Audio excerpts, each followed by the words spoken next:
more passionate guy about manufacturing than Mike. And Friday night he was in the office with me, and we're talking about the importance of manufacturing to change the middle class, to actually create the middle class. That's what his passion's about. So he's really been a key person in guiding us over the last 19, 20 months. He's really helped guide us. He's helped partner with us. He's helped bring us organizations. And so for that, I'd really like to thank Mike for his support and his passion about manufacturing. So I'd like to invite Mike up and have a few words. Thank you.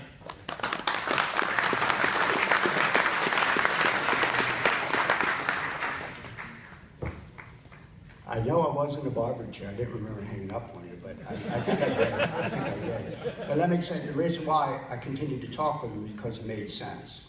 He made sense. And after spending 2 decades plus in Maryland trying to make things better for manufacturing and doing a less than perfect job at it, I realized that we finally had something that was going to help us get there.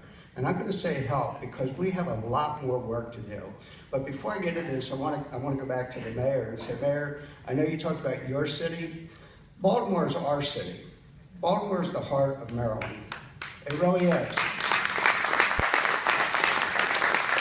And I say that in part, well, first of all, I'm from Dundalk, so when I'm in a place like this, I'm back home. When I'm in Baltimore, I'm back home.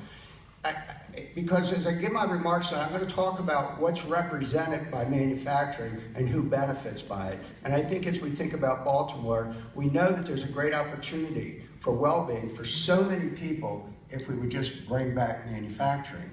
And if you don't think Baltimore's important, I'll bring Helen Benton in here and she'll kick your ass because she knows how important Baltimore is and the port is to the state of Maryland. So, Jeff, thank you. We've got a good team, but this is just a piece of the team. When Hillary Clinton, and I guess a lot of my Republican friends are saying, how the hell could he start with Hillary Clinton? But Hillary said something very wise and common sense. It does take a village. It takes a village.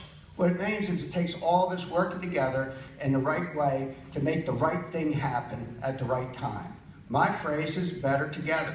And we're better together now because we have Brian Sweeney, and we've always had Jeff Hughes, but now there's alignment. But it doesn't end there. We also have Carl Lively over at D-Bay. He's in line with that. There's a whole host of people. We've got Jan Baum over at 3D Maryland. We've got a new additive manufacturing group up in Hartford County that's coming on board. We have folks over on the Eastern Shore. There's all these pieces around that are coming together to form a new mosaic that's going to help us finally carry the ball across the goalpost. So why are we here? What's this all about? Let me just say this. First of all, I am humbled by being invited to come up here to speak. And I think I'm probably the luckiest guy in Maryland.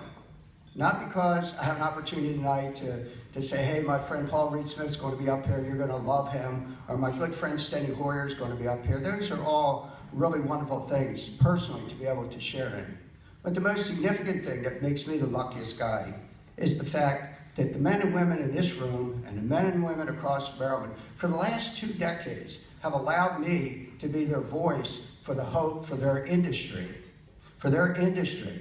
And I'm humbled because here's the task. It's not about the companies. It's not about the products. We're in this business because of the people who work in manufacturing. And never lose sight of that. When you're in Annapolis talking to the legislators, we're not down there getting a tax break for Tyson at Green Bay Packaging. We're down there getting a tax break for Green Bay Packaging so that Tyson can hire more people. And that's a message we've got to make sure that we get people to understand. We're in the business of hope. We're in the business of creating for people an opportunity where they can share in the American dream. Make no mistake about it. The loss of middle-class America is directly tied to the loss of 3 and 4 decades, the decimation of good-paying jobs with benefits. That is unacceptable. That's almost immoral, that we would subject so many people to a life of, quite frankly, low-paying jobs because we, the collective we, the big thinkers out there, the best and the brightest, allowed manufacturing in America to die. Shame on you. Shame on you. Now, that's the bad news. Here's the good news. I really believe this. I believe in my heart of hearts, okay, that if we think big in Maryland, if we are bold and we are imaginative, and we operate with an understanding that manufacturing will never be what it was, but it can be what it should be, I'll tell you what's going to happen. And I want to be part of that, and so is Jeff, and so is Brian, and so is Carl, and so is Scott Jensen, and all the other folks in the room. Why don't we dream about Maryland becoming a national showcase for next generation American manufacturing? Why don't we show the rest of the nation that we're smarter, we have more resources, and we have the drive, the good old-fashioned grit to do something that people say can't be done, because I know it can happen.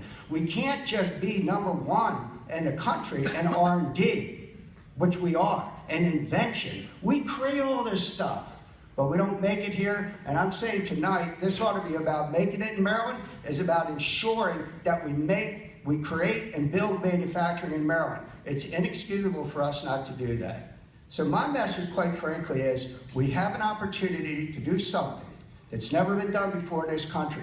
And I'm going to tell you, the country's struggling. This is a we problem. This isn't a Democrat problem. It's not a Republican problem. It's a we problem. If you don't care about what's happening with your brother, with your neighbor, with your sister, out there, we as a society are on the wrong track. We are great because we care about the disenfranchised. We care about those people who are having trouble. Do you know in America we have 15% poverty? In America we have 1 in 6 women are living in poverty with kids. And you know what can help them? You and the policymakers of this state who believe, as I believe, that we can create a national showcase for next generation manufacturing and apply our talents in ways that we've never seen done before.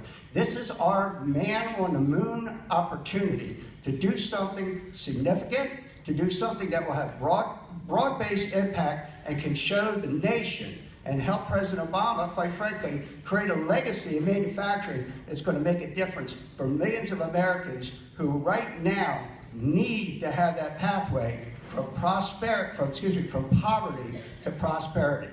So in ending, I want to say I'm humbled because you entrust me with playing that role, but guess what? It's not about me. It's about us. It's about us. So my heart's warm tonight because I know that we pulled it together in this room, the kinds of folks that are capable of helping us to achieve that vision. Thank you, Jeff. Thank you, Brian, so much. And I'll be back later, and I'll try to figure out what I was trying to say to you guys earlier. Thank you very much.